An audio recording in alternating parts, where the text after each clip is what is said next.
Like your highs will be higher than anything you've seen. The lows will be low. The stuff the speed at which you'll learn, the people you'll meet, the tables you'll sit at, the science that you'll get to see at the edge of it. There's nothing that compares. It's a beautiful. But it will exact a toll on you. And this is for me.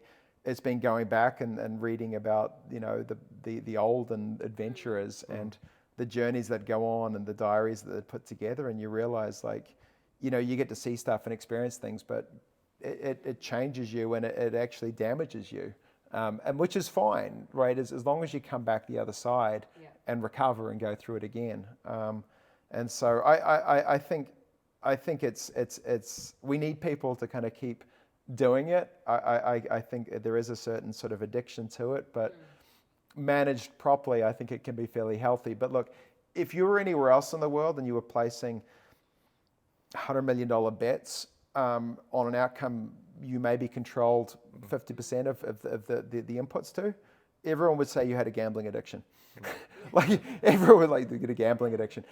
But when you're in the startup space, like you are making those bets on a pretty consistent basis.